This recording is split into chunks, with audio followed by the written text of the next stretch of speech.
Okay, so wanted to have a little bit of a chat about the shoot I did on Friday. I think it was the water shoot. I had a couple of questions over the weekend about sort of things that I was doing, and it was an interesting shoot. Those of you kind of missed my stories on Instagram on Friday.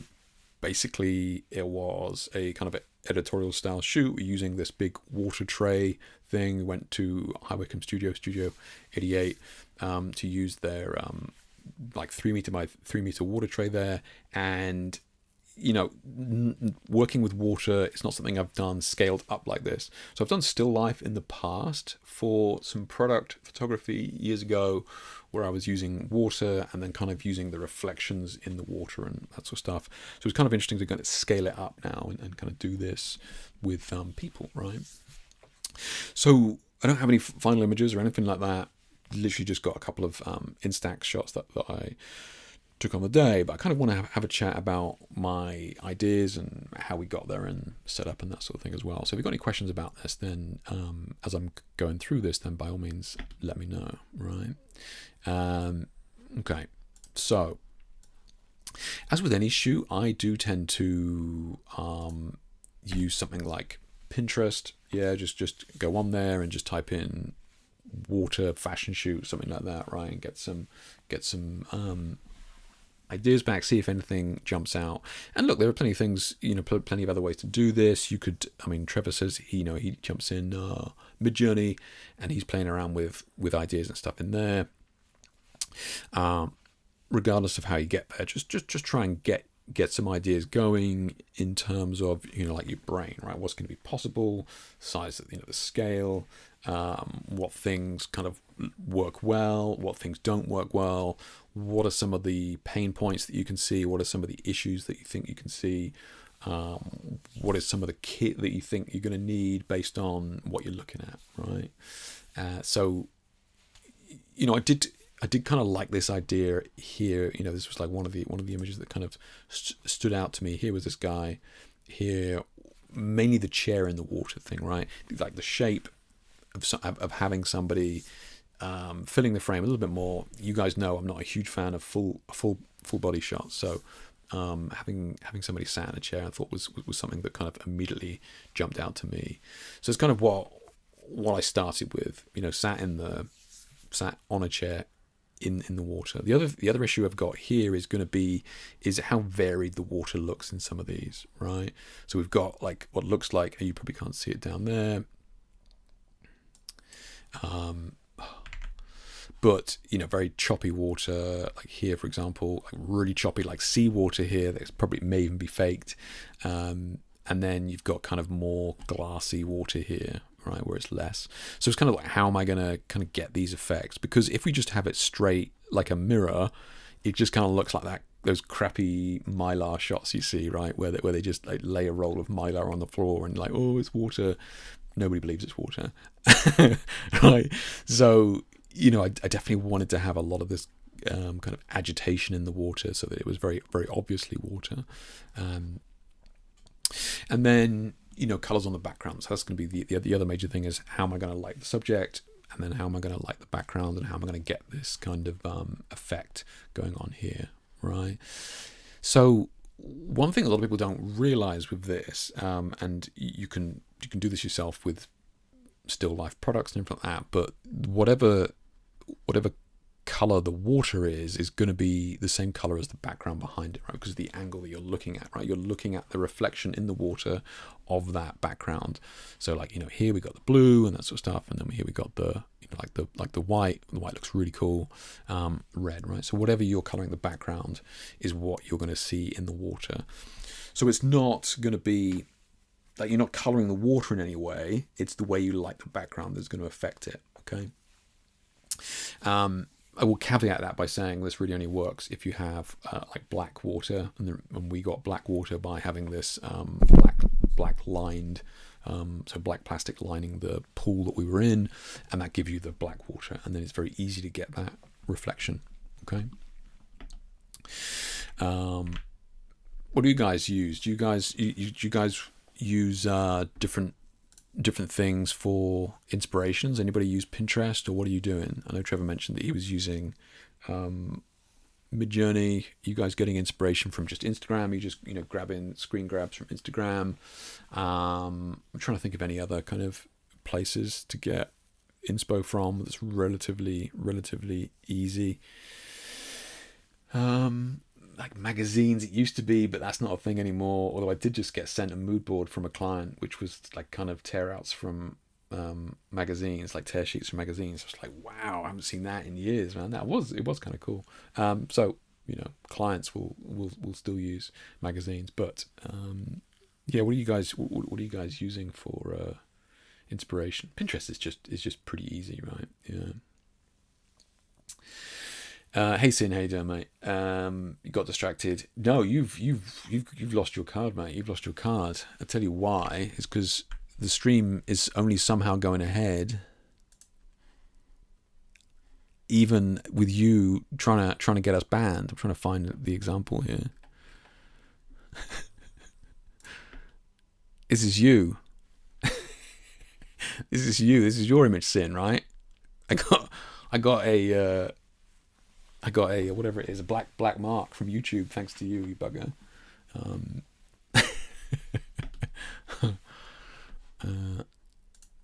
Yeah, I get inspiration from movies. Okay, since you get inspiration from movies, how do you transfer that in any way? Like, how are you transferring that? You say you get inspiration from movies. Are you just keeping that in your head, and you're like, okay, cool, and I'm just going to turn up on the day based on this image that I have in my head, because, to be fair, looking at your images, like the coloring and that sort of stuff that you have in your images is definitely cohesive. Like it's clear that you're going into a shoot with some pre-planning. You're not just getting there and just throwing the props that you found in the room. I'm just kind of curious as to how you get those movie ideas, put together put together to kind of get you set on the day, as it were.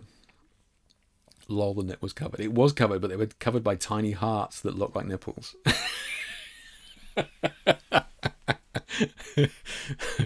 No, you're good, man. You're good. I should have known better. I was kind of skeptical on the day, but yeah, I should have not showed it all, like re-censored it. Yeah.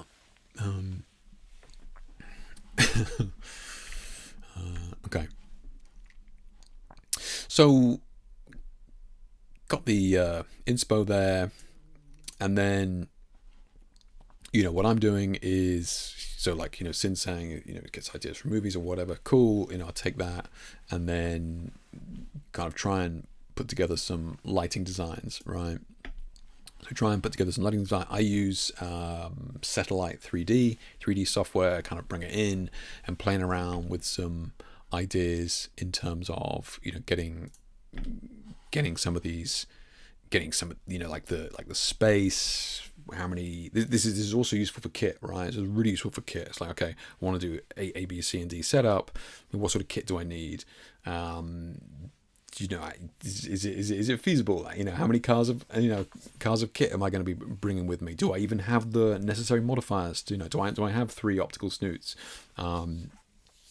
So working that out, kit is super useful. And then space, right? So you can have this idea, and then you go, okay, I want this, moon coming in, on the background here. Practically, is that possible? So why would it not be possible? Well, it's not possible because this is going to be throwing a circle, right? And I'm conscious of the fact that as soon as that circle becomes at an oblique angle, it's going to start distorting the circle too much, right? So it's going to start looking like an egg or an oval, right? It's going to start to be ellipsed rather than circle-like. So here is a good example of this needs to be head on. I need to have some sort of boom arm here to make sure that the light stand isn't getting in the way. I need to have it just high enough so I can scoot it over the top of the model's head, so that it's not off to one side or too high or too low, so that the background image or the background circle isn't too distorted, right? So this kind of software is useful for that. It gives you a way to make sure that your lighting theory actually plays out in reality, right? And you can type. So I've just got a mirror here, and I just typed in. It's like I know the pool was like 3 meters by 3 meters. I've got this background behind that's 3 meters by 3 meters, so I got plenty of space there. So you can really dial in what you need for that shot, right? For the shoot. Let's see here. So the first image we're looking at, boom. So there you go, right? So you can kind of see. So it's pretty much, keeping that circle there, but that is just scooting in over the top of her head there to try and get that circle back there. Yeah. So Sin says, no, I'll do a mood board and then style it and use color wheel to come up with a theme. Okay, cool. Okay, interesting. Okay, so you'll get inspired by a movie, something like that, and then you go, okay, I'll take that to a mood board, and then you style it using the color wheel, like based on color theory and that sort of thing, and then you'd come up with a kind of a theme for the shoot with that. Okay, so you kind of doing the practical mood board stuff before you get there. Now, there's a bunch of people who don't do that, and I do think there's huge value in ensuring that you are kind of playing around with ideas before you even pick up the camera. I know a lot of people are just, I just want to get in the studio and just mess around with lights and that sort of stuff, and that's cool. And if you're just playing around with 1 or 2 lights, that's cool. Once you start to get a little bit more involved with shoots, then you'll soon realize that there's logistics involved. Do I have the kit? Do I have the space for the kit? How am I getting that kit there? Am I going to need a boom arm? Am I not going to need a boom arm? These sorts of practicalities with setups like that playing around with this can make it very, very useful prior to actually turning the lights on, right? So let's have a look. So I'm just going to make sure I'm muting this. Mainly because you don't want to hear me swearing in the background. So this was Studio 88, so all the kit here, and then you can see the pool here, right? So 3 meter by 3 meter pool, massive background. So we got plenty of space to work with. And this was at the start of the day. Just unpacked everything from the car. And then here, this is the thing I was telling Jamie about, this little baby 120 nan light here, and then this is the little baby spot that it comes with, not 19 degree spot, which is awesome. It was this unit that actually projected the moon white circle on the background behind her. So certainly bright enough. Very, very clean edge to edge light as well on that spotlight. Yeah. And this is really the alternatives, like I was saying, like the bigger brother here, which is the 500 watt nan light again, and then this thing is a monster. This projection unit is colossal. It weighs a ton. So don't get me wrong, you get 500 watts, you get a lot of light. It's a beautiful modifier. Truly, probably, I would say it is the best kind of edge-to-edge spotlight I've used in terms of no vignetting at all, really, at the edges. So super clean, crisp edges, but it is a pain in the ass to use, man. It is a monster, right? That case itself, I don't know how much. I mean, it's heavy, very heavy. That whole unit is metal, massive piece of glass. In the front there, I mean, it's got more glass at the back as well, to magnify the light. So, and this here is really just showing the scale of both of them, right? So that's the baby one, the 120C there, right, with the spotlight, that again 19 degree spotlight, and then that's the bigger brother there, right? So you can see the scale difference, huge, absolutely massive, and this, I really wouldn't want to be putting this up very high on a regular light stand. This, you really got to be using a light stand. It's extremely heavy. And with both of these units, you can see they're actually being mounted from the modifier itself, just for balance purposes, right? So this is so heavy, you couldn't possibly mount the light on a light stand and then put this on the front. There's just no way. It has to be mounted on the light stand. So much glass in the front here. The other big issue I had on the day was actually dealing with making the water move, right? So I had like a leaf blower kind of jimmy rigged up to that clamp there. So I got a little floor stand here with a knuckle, and then super clamped the handle there, and then there's like the leaf blower is kind of locked on, as it were, just trying to create some movement in the water. But it was difficult, right? It is kind of difficult, because even with that going, and like once it's been moving around the pool for a little bit, it's it starts to bounce around and come back. So you're getting a little bit, but really it wasn't as much as I was hoping for. So I had to get my wife in there later on with this wooden beam and just kind of sloshing it up and down to try and get more kind of motion with it. Just because the fan was either blowing the water out of the pool, like when you had it powerful enough to get any movement going, but then that wasn't useful, obviously, and it was just really obvious that this very focused point of waves coming from one corner was kind of obvious in the shot. So not the greatest solution there in the end. Yeah, I don't think there's any real way around it other than like trying to get somebody to actually agitate the water, because I was actually looking online at things to kind of flap the water, because you can get aquarium pumps that agitate the water. That's literally what their job is to move water around the tank, right? And you can get kind of big ones and that sort of stuff. They're like £100, and then you can put them under the water, and they move the water around. You can plug them in. Hey Lizzie, no worries. But so like that was one solution, was using these kind of aquarium pumps, but didn't really work. The other kind of useful solution that did work really well was kids' bath toys, right? So you can get these ducks that flap and that sort of stuff, right? Or like there's a shark tail that that flaps and that sort of thing, and those worked well. It's just they were only wind up, right? I really wanted a battery powered one that I could just tether in the back of the pool and just leave there, but you can't, right? They're only the wind up kids toys that ironically worked really well at agitating the water, because you want something that's going to be flapping and splashing around to agitate the water, but they're only wind up, so they would kind of flap for like 15 seconds and then you got to wind them up again. So totally impractical. And I couldn't find like a battery powered one that you could just dump batteries into and just buy 3 or 4 of them and like tether them at the back of the pool. So this is kind of the process that you go through leading up to a shoot, that you're trying to iron out any potential, like you're trying to force any problems to come to the surface, before you get there, right? And there's no point turning up on the day and going, oh yeah, that'll work, and then you testing it out and it doesn't, right? So thankfully I kind of worked out these issues that weren't working beforehand. Ultimately I was fortunate enough that I had somebody there to kind of agitate it. Would a waterproof vibrating tool have worked?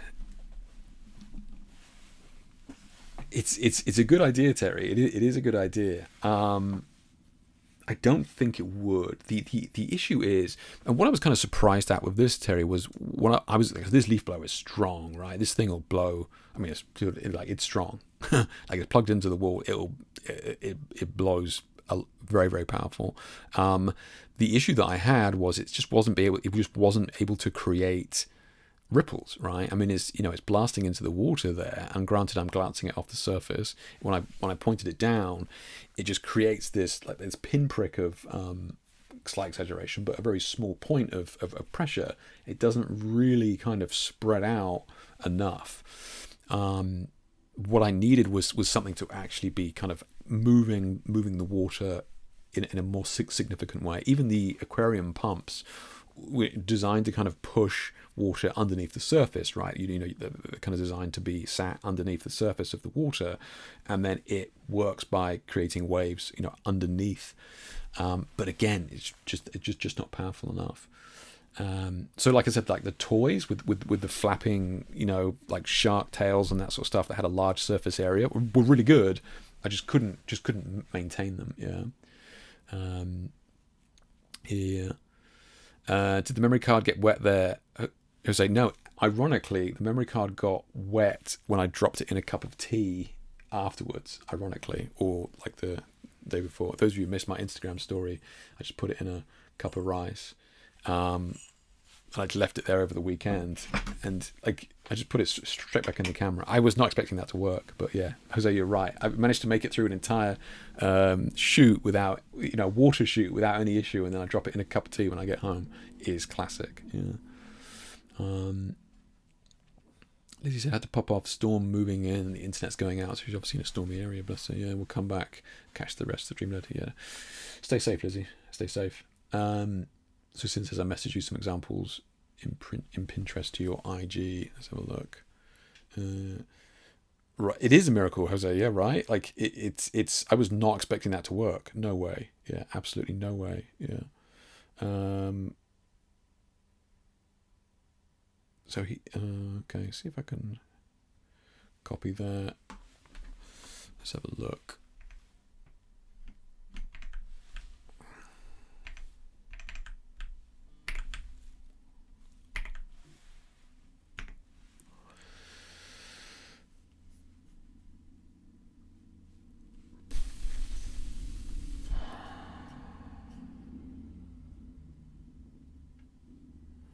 Really? We're going to go through this now?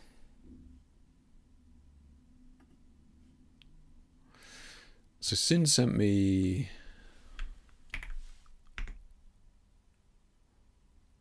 That link's not working for whatever reason, Sin. I don't know why.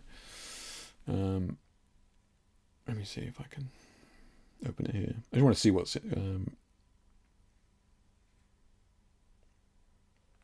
So maybe it's a private board or something, Sim, but yeah, it won't let me open it. Yeah. Yeah. It's all good though, all good. So yeah, so the water thing was by far and away the biggest pain point, which is kind of ironic really, because like the simplest solution ultimately was just somebody sat there, bless them, with a plank of wood splashing about, and so that absolutely the simplest solution was by far and away the best, but I couldn't find a convincing alternative. Yeah. I'm saying nothing. No, Jamie, I know, right? Yeah. Do tell us, Jamie, if that would work. It's a miracle. Yeah, the Darcy one is more comprehend. I was away on a work call. Did we solve all the world's problems? Kind of. Yeah, kind of. We just got my wife with a plank of wood. That was the solution, Trevor. If you missed the problem, you should be able to work it out from the answer. Let's have a look here. Let's see if that worked.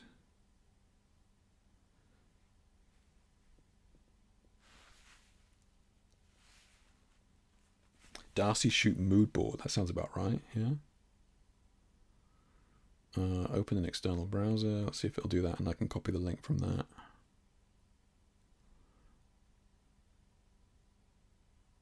Let's see if that works. Let's try it once more, and then we'll. So, for those of you not aware, Sim was trying to send me a link, but he's doing it via Instagram. Okay.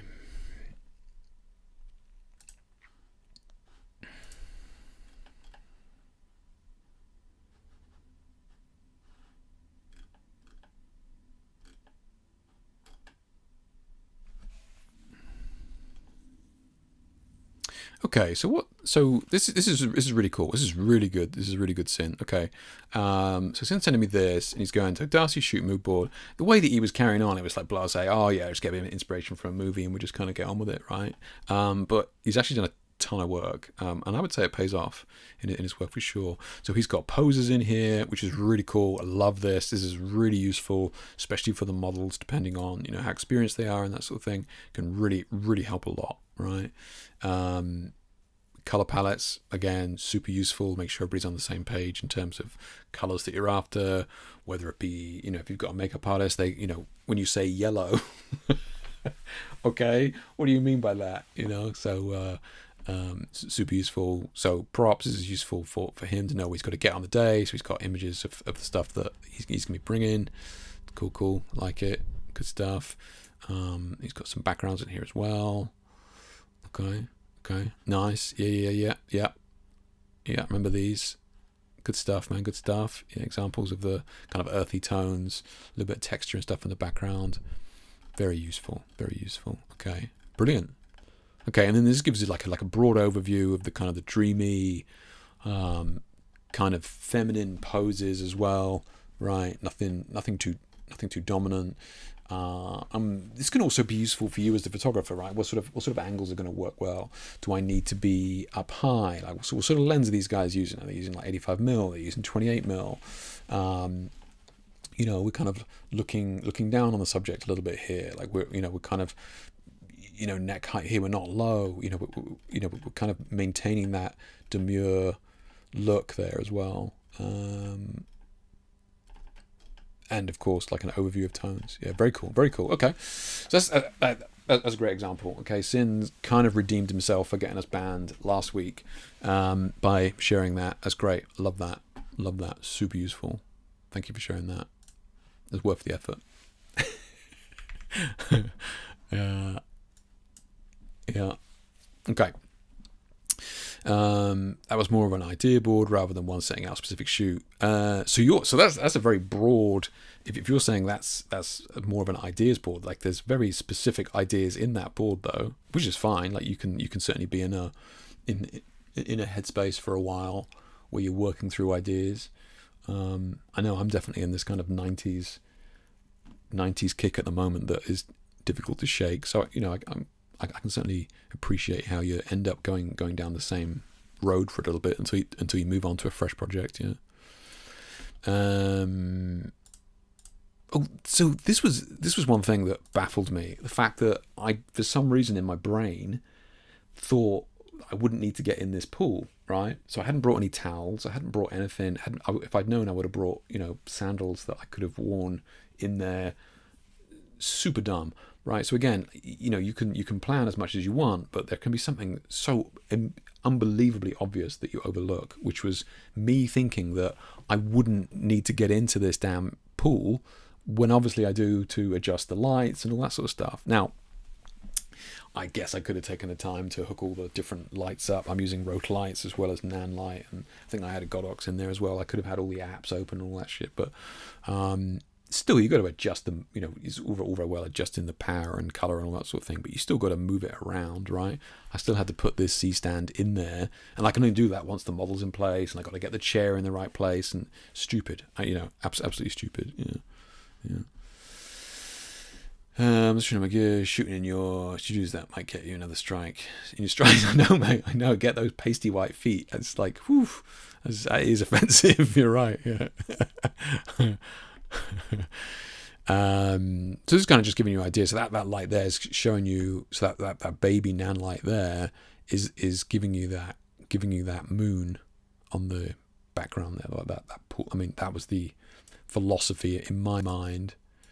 Was the mindset for that circle being there was like this moon idea in my head.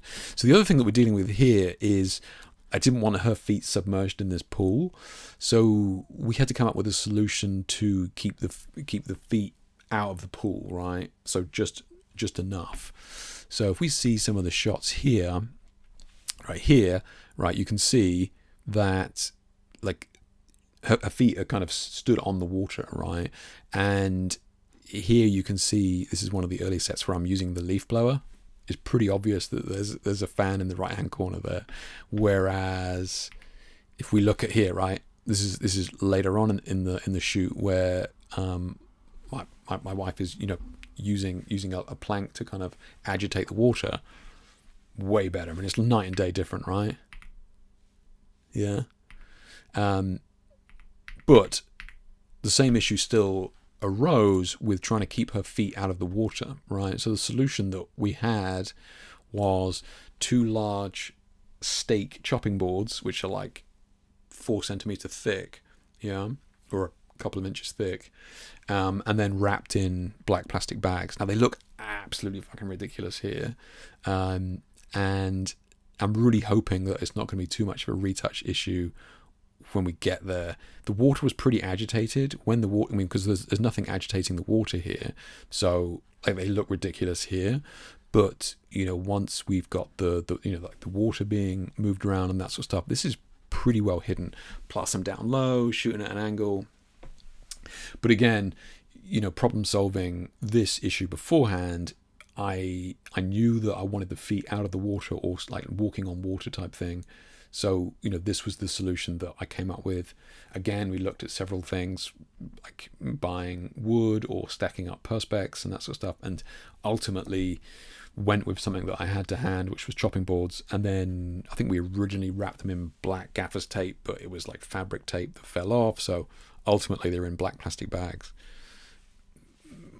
I haven't seen the final images yet. We'll see how much of a nightmare it is. But yeah, that was that solution. Yeah. So here we got the key light here. This is the Rotalight Nova Pro 3 monster, beautiful light, absolutely beautiful light. As you can see, big beautiful surface area there. You know, I think I go around to the front in a second. And yeah, so like a big light. So great as a key light. It was a couple of things I was kind of like, when she sat down, it felt a little bit high on this C-stand that didn't have a shorter C-stand. I was like, you know, it was fine. It was, you know, it wasn't a deal breaker, but that again is one thing to be kind of mindful of. And you know, that should have come out of this really, and I should have worked out how high this was going to be. You can get measurements of how high the lights are going to be in these diagrams as well. So, you know, it kind of gives you an idea, and I probably should have been able to foresee that. I think with the super clamp and bits and pieces like that, I could have brought the light down a little bit lower, but it is a heavy light, so it really wasn't easy to do. Yeah, but again, these are like all the problems that you're kind of working through on the day that are always going to come up, and you know, like the more you shoot, I've been shooting for a long time, so I'm aware of the potential problems that are going to be coming up. Everything has to be thought of beforehand, right? Especially when you're like not on, you know, especially when you're off site, you don't have everything to hand, you know. And then these were just the kind of the Instax shots. I'll just grab the Instax camera a second.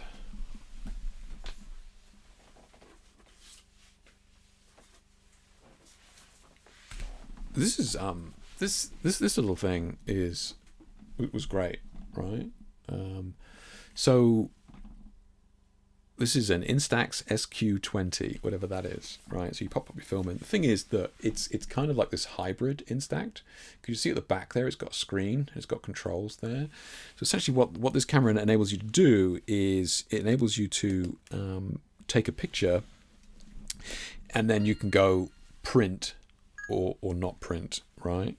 So yeah, you've got a screen there on the back, yeah, and you can choose to go print or not print. So it kind of like it's digital, but it's not. It just means that you've got the option to save a little bit of money on film if you go, that looks terrible, don't print that, right? So yeah, very cool. One thing to kind of note on something like this, and some of you may think, you know, silly little Instax thing. One thing that is kind of overlooked by, I think, many younger modern photographers today is the kind of experience of the shoot when you're actually there, and whether that be with a client, whether that be with the subject who's in the photo, or whether you've got art director or whoever on set, right, or even just the model, just you and the model. Is the experience of the shoot that's going on, right? Now, this is extremely important if the person buying the photo is in the photo, right? And I spent many years, I've shot thousands of portraits over the years when I was working in the studio full time. And one thing that always sells images or more images is if the client has an amazing, memorable time when the images are being taken, right? If they have a great time when the images are being taken, they're more likely to buy them, right? You can take phenomenal images, but if they had a shit time during the photo shoot, they're just not going to buy them, right? Because the memory of these images is of them having a shit time with you, like you were moody and like yeah. I mean, you got cool shots, but like the studio was freezing. You didn't put sugar in my coffee like I asked, and like the floor was wet. So I got my socks wet, and like my kid had toothache, so it was screaming. Like it doesn't matter if you got the shots, right? If they had a miserable memory of that shot, of those shots being taken, you're just not going to sell as many, right? So where am I going with this? Where I'm going with this is about the shoot experience. And 25 years ago when I was shooting on film, doing like corporate headshots and, back when I left art college on film, there was a lot of kind of this black magic mystique around photography back then, right? Clients, you have to remember it. This was pre-digital, right? This is you just Photoshop it. This was where people were asking about your camera, like how you doing that, and like what's going on here, and why are you setting that up, and why are you doing this? Like there was this mystery around photography that was kind of magical for the clients, right? It was this interest, whereas now kind of all that magic has kind of gone, right? Oh, he's just going to Photoshop it later and whatever, right? I think my camera's better than your camera, sort of stuff, right? So all kind of that magic has gone. But if you can find some other way to create memorable experiences during the shoot is being taken, then you're going to have a far happier client. You're going to sell more images, and things like this, right, are an easy win, right? You can just buy a pack of film for like 10 quid or something like that, and you're shooting these on the day. Because bearing in mind, they can't take anything away. You're just shooting to a screen or whatever, or shooting to the back of the camera. This element of having something physical, people love. People go mad for it, right? And they'll start sharing images. They'll start taking pictures of the like people love to share stories or whatever, or photos on Instagram of them doing it, of the Instax. You can even give them these prints to take away and that sort of stuff. All this helps to sell your value as a photographer who knows what they're doing, and they have a good time and a good memory of that shoot unfolding in front of them. So arty-farty crap like this can seem a bit superfluous, right? I mean, I'm shooting on a 100 megapixel camera. What am I doing with it? Like, it's not about you, right? It's about the memory of the shots being taken, the memory of the shoot happening. That is really what I think a lot of new photographers should be concentrating on way more than they do, right? That's just my 2 cents, yeah. I might be late asking, was the tank for the water custom made? Yes, it is. Yeah, so this is made with metal piping, like plumbing piping and that sort of stuff, and the specs were sent off. So the owner Rob there at Studio 88 sent the specs off, got everything cut to size and that sort of stuff. So yeah, it was a custom made tank. I think it was there over the weekend, and then obviously the water and that sort of thing has got to be drained and that sort of thing. So it's certainly not it's probably not conducive or easy or hygienic to have it there full time. There is a water tank studio here in the UK that is very, very popular, and they specialize in purely doing water photography that you can hire. Yeah. So what we got here? We got the dog, and then it's just the set with the those these look ridiculous, right?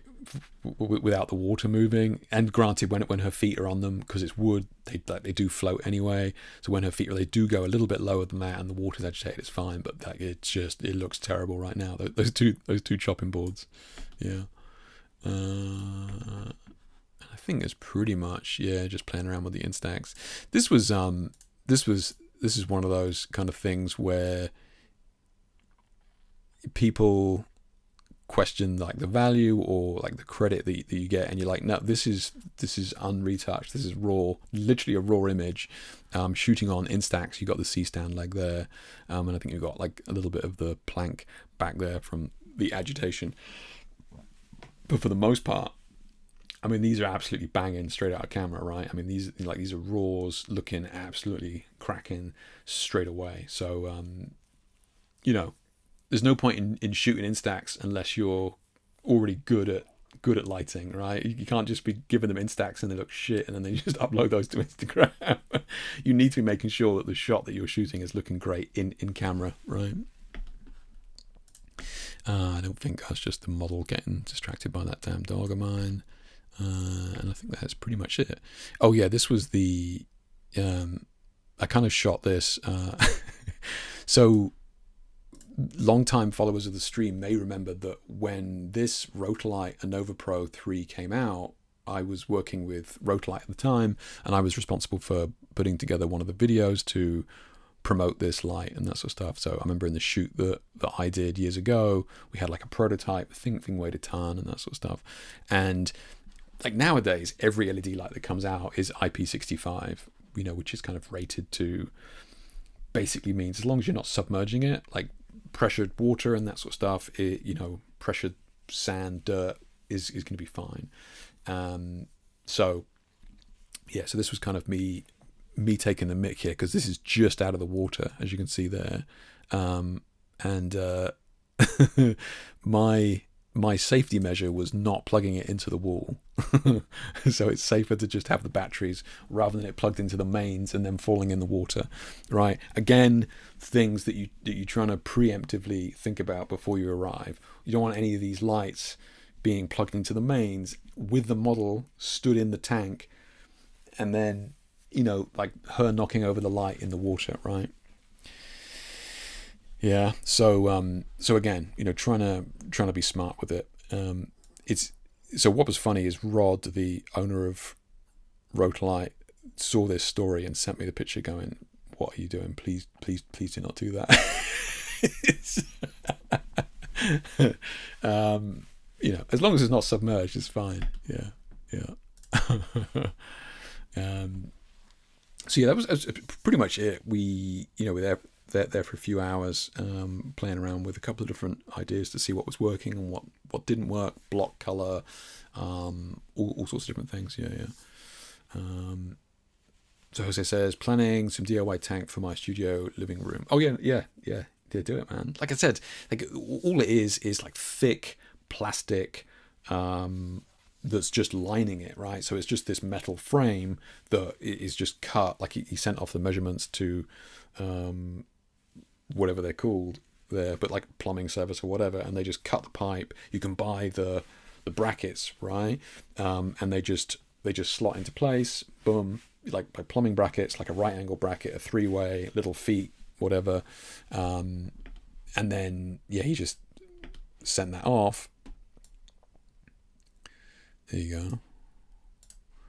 So, you know, in this tray is this black, very, very thick plastic, thick black plastic. It is just then lining it like that and then just filled up, and then he just clamped it around the edges of the metal work there just to try and keep it from spilling out everywhere and that sort of thing, yeah. But one that the model can submerge in a bit. Yeah, so I hadn't planned it, but the model offered at the end to kind of lie down in it. It wasn't what I was planning, but it kind of worked. I mean, I'll probably retouch some just to give her at least. Otherwise, she'll be like, "Well, I lay down in that freezing water for nothing." But yeah, like you can, you know, there is definitely a bunch that you can do with it when they're lying down like that, and it means that you can kind of get in a little bit closer, right? So we didn't do any face down like this, but we certainly did low like this, maybe more. Yeah, we were doing more like this actually. Yeah, you see that? Yeah, you can. Yeah. So you know, if you're going to do it at the end of the shoot, right? Just because like that is a terrible example, that image there, but yeah, I don't think you guys can see that. Bring it up.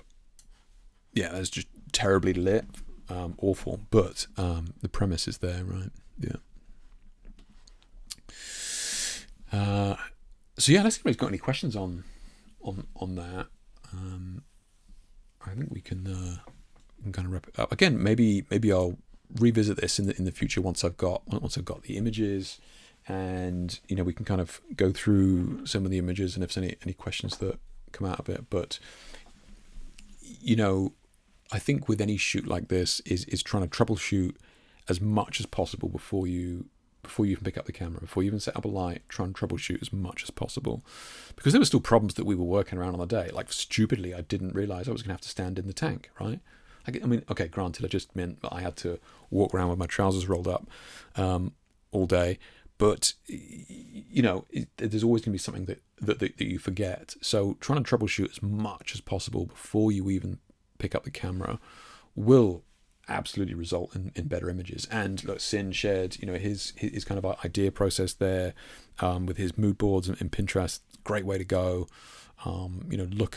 Look at what other images are doing, and how did they get there, what problems would they have encountered when they were trying to create those images, so that it's just going to give you the best possible chance on the day, right? One of the other issues we had was this horizon line. I mean, there's nothing you can do about it. It has to be there. I just have to retouch out the super clamps here that is clamping the fabric in there, but the background has to be kind of close to the tray behind, right, the tank behind. And as soon as we did that, it started to kick up some of the black plastic fabric here. So we had to go back and then pull all that out and that sort of stuff. So again, just trying to troubleshoot as much as possible, because trust me, there will be stuff you won't have thought of that will keep you occupied on the day anyway. Yeah. Hey, yeah. So this is Studio 88. That's exactly what I was talking about. This if people want to use this tray, Rob, where can they? How often do you get it out?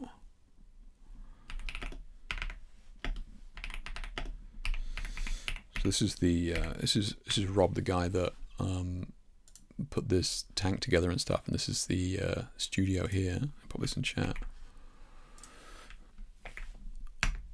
And in that video that you saw me playing there, you can see the pipes leading up to it.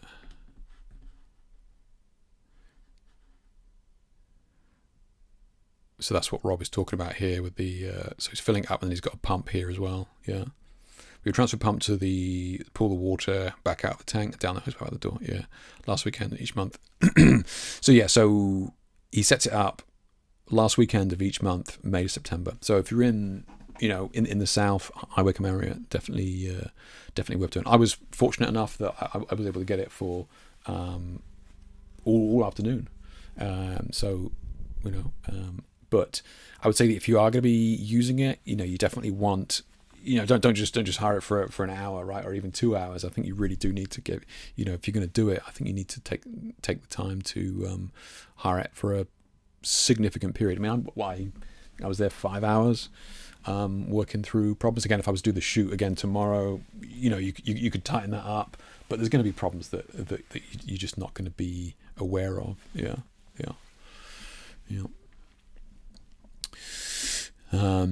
So yeah, go check it out. If you haven't heard of Studio 88 as well, it's like 40 minutes on the train just outside London. Extremely, more affordable than a London studio. He's got daylight upstairs in one of the studios. He's got Infinity Cove in one of the downstairs studios, and he's got this big warehouse studio next door to that as well. So it's great space. Yeah, definitely recommend it. I've used this studio several times over the years. Yeah. So yeah, should be good. This is actually the studio that I'm planning on doing the workshops in later on in the year. So, if it's good enough for my fussy ass, it should be good enough for at least some of you. Okay. So unless there's any more questions on the water shoot, we will check out the images that you guys have been working on over the weekend and take it from there. Yeah, that's good. Because you got to figure out how to do that in my living room, though. 5th floor apartment in Macau. The neighbors might think I'm mental. Yeah, don't forget, right? Water is very, very heavy, so just be mindful of that. Yeah, if you're making, if you're putting a lot of water on the floor, and you're upstairs, just be mindful of that. Yeah, that is going to be very heavy. I'm sure, apartments in Macau are absolutely fine, but yeah, that's going to be. That would be very expensive mistake if something was to happen. Yeah.